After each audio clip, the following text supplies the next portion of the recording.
kepadanya aku berkenan, dengarkanlah dia. Saudara-saudari yang terkasih, di zaman yang bising ini, di zaman yang tidak mudah kita menemukan keheningan ini, kiranya tidak mudah bagi kita untuk mendengarkan, baik orang yang di dekat kita maupun suara-suara yang ada di sekitar kita, yang baik tentunya. Karena kebisingan yang begitu lekat dengan kehidupan kita, berita-berita yang setiap detik ada, muncul, kita baca, kita dengar, kita lihat, informasi-informasi yang terus-menerus berdatangan dan masuk dalam kepala dan pikiran kita. Belum lagi pekerjaan-pekerjaan yang rasanya lama-lama kok semakin kadang-kadang membuat penuh kepala dan kadang-kadang mempengaruhi hati.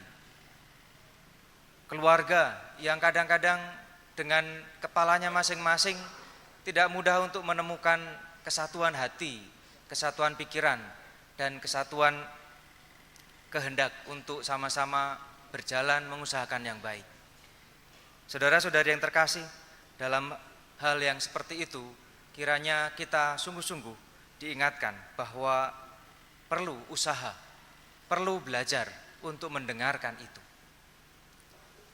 Seperti satu kisah seorang mandor yang sedang bekerja di lantai 5 dari sebuah gedung yang sedang dibangunnya.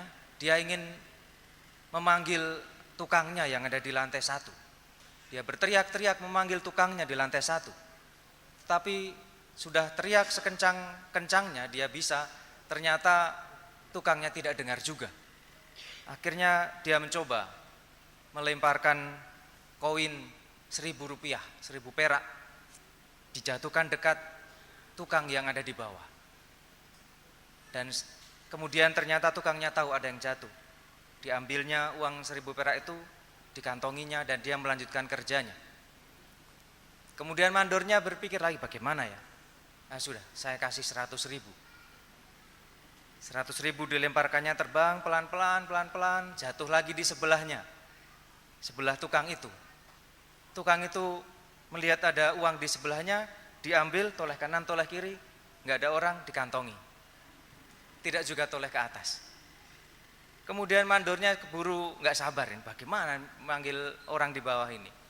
Akhirnya dia mengambil kerikil, dilemparkannya ke bawah, tepat di kepalanya. Karena kesakitan, tukang itu kemudian baru melihat ke atas dan akhirnya bisa berbicara apa yang dikehendaki mandornya. Saudara-saudara yang terkasih, dalam hidup kita juga kadang-kadang demikian. Kita diberi anugerah, diberi berkat yang kadang-kadang kita lupa bahwa berkat anugerah yang kita terima itu adalah pemberian. Dan kita kadang lupa untuk menengadah ke atas dan mengucap syukur. Karena mungkin kita berpikir bahwa itu ya usaha saya. Atau kalau misalnya lagi banyak yang dapat, mungkin memang saya sedang hoki. Tapi saudara-saudara yang terkasih, jangan sampai malah justru juga menjadi takabur dan kemudian merasa bahwa ini adalah usaha manusia.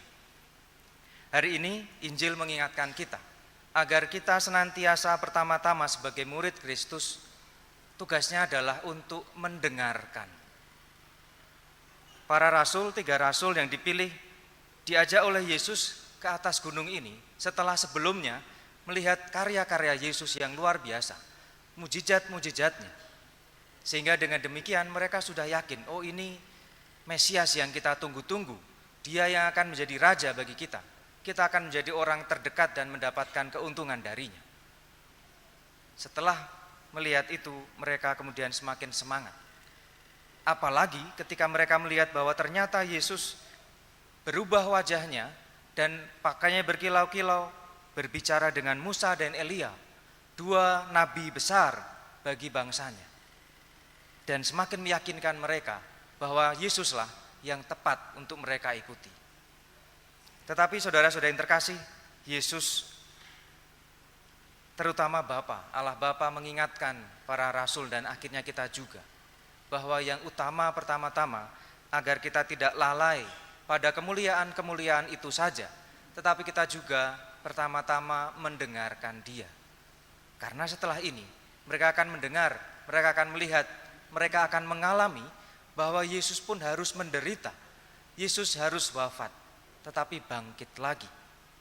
Maka ketika Yesus mengingatkan, jangan kamu ceritakan penglihatan ini sebelum Anak Manusia dibangkitkan, dalam bacaan kedua, Petrus kemudian baru mewartakan pengalaman itu setelah Yesus bangkit.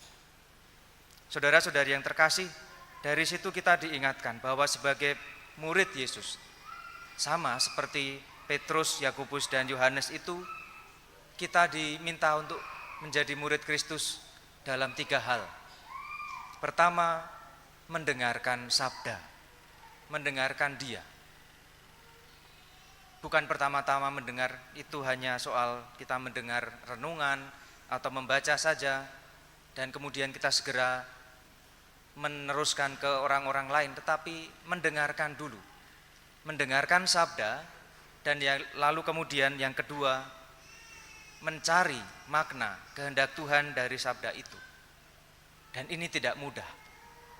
Seperti yang saya sampaikan di awal, dengan berbagai macam kebisingan yang ada di sekitar kita, tidak mudah menemukan kehendak Tuhan yang ingin disampaikan kepada kita. Maka perlu bagi kita untuk belajar menemukan keheningan, menemukan ketenangan dalam hidup. Orang bisa saja datang ke Gua Maria, berdoa bersama Bunda Maria. Orang malam bangun kemudian bermeditasi. Orang kemudian berziarah atau datang visitasi di ruang adorasi dan berdoa. Menemukan keheningan dan mendengarkan suara Tuhan. Dan yang ketiga, sebagai murid Tuhan, kita diajak untuk melaksanakan apa yang dikehendaki Tuhan itu, yaitu belas kasih, cinta kasih, pengampunan, kemurahan hati, dan hal-hal baik yang bisa kita salurkan dan berikan kepada sesama. Semoga saudara-saudara yang terkasih, 3 tugas kemuritan kita itu boleh kita laksanakan bersama dengan rahmat Tuhan untuk mendengarkan, untuk menemukan kehendak Tuhan, dan untuk melaksanakannya. Kemuliaan kepada Bapa dan Putra dan Roh Kudus.